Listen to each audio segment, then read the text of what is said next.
Well, it's another day in Sutherland and Caithness, and it's another head.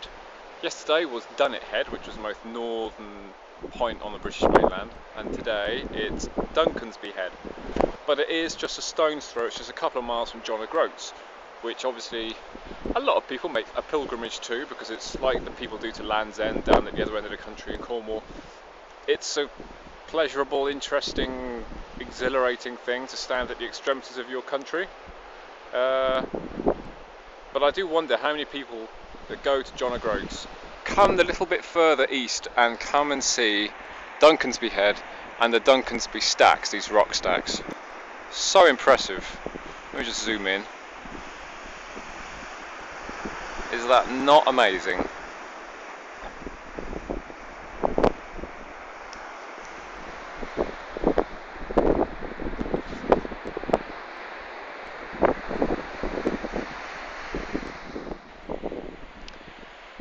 I've parked today, I parked the car at the lighthouse at Duncansby Head, which is just that there, and I've come walking all along these cliffs, a few kilometres, and when you first come away from the lighthouse here and you stand there on that hill looking at these stacks, they have the appearance of being big, solid, pyramid type shapes, just these monoliths that are standing in the ocean.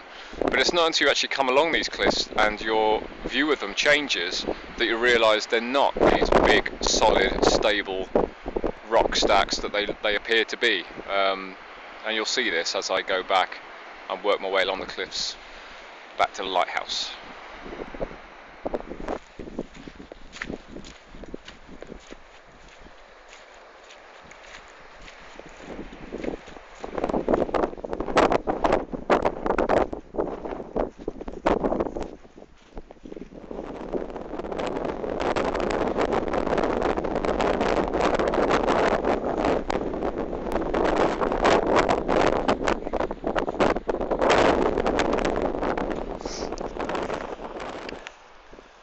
So while over there, that looked like a perfect triangle, and it looked bulky and it looked big and it looked sturdy. Once you get here, it's actually just a needle and it's very, very thin.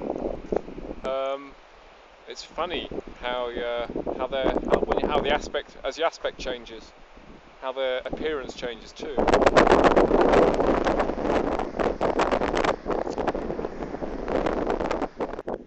All of that, of course, would have been the cliff at one point, all here, and the cliff would have come out as far as that rock stack is now, but the relentless sea pounding on it has washed it all away, and that rock stack will go, as all these rock stacks will eventually, and then new rock stacks to be formed as this cliff falls away. But it's obviously a process that's continuing all the time.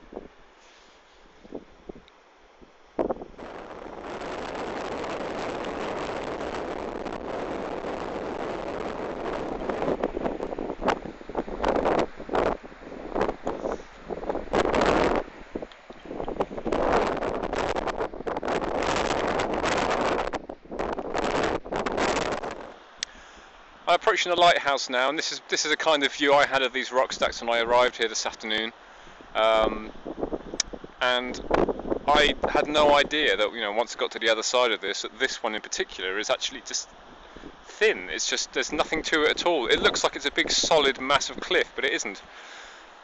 You always feel you could just sort of knock it over. It's just wafer thin. Wonderful view. Oh, it's starting to rain, and the wind's starting to gust. This is the front approaching as this storm that everyone's been chatting about approaches, with this 80-mile-an-hour winds for this evening, and that should be interesting.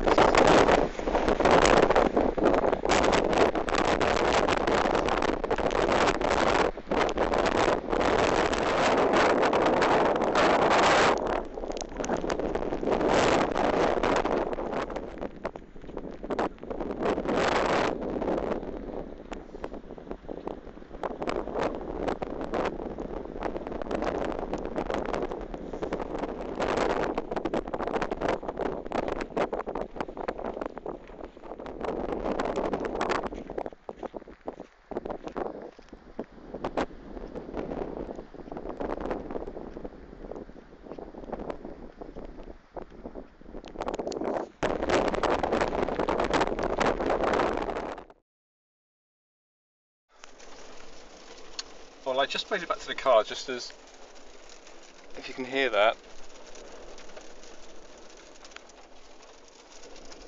I'm quite, I mean, being up in the hills you see weather change very quickly, but I don't think I've ever seen anything like that. It just, in the space of 10 minutes it was just breezy, and now it's absolutely howling as the rain's come in, so I'm glad I got back when I did.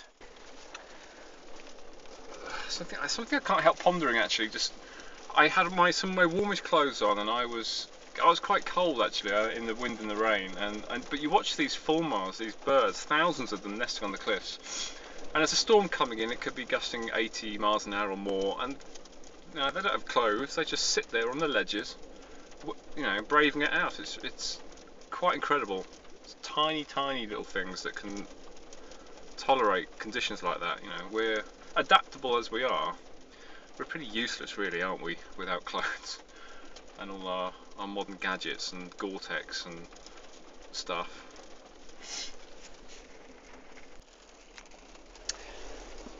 The other thing I was pondering actually, looking at those rock stacks, it's where you can see the whole process of coastal erosion laid bare, and that's a process that's happening all the way around our coast, not just here and not just where it's obvious.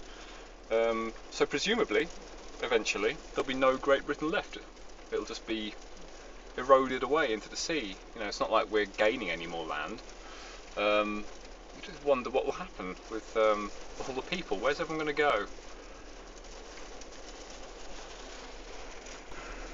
Will it just be everyone crammed onto a tiny little rock? Some people think Britain's crowded now, you know, one of the most crowded islands in the world, but wait until there's 60 million people crammed on a tiny little rock just 10 metres by 5. That'll make the London Underground tube trains look spacious. But don't worry, I'm sure that won't happen. I'm sure we'll have destroyed ourselves by then actually. There you go, there's a nice happy note to end on. Look at this weather. Oh, the lighthouse has just come on. Come on, shine at me. There it goes. They're wonderful objects, aren't they?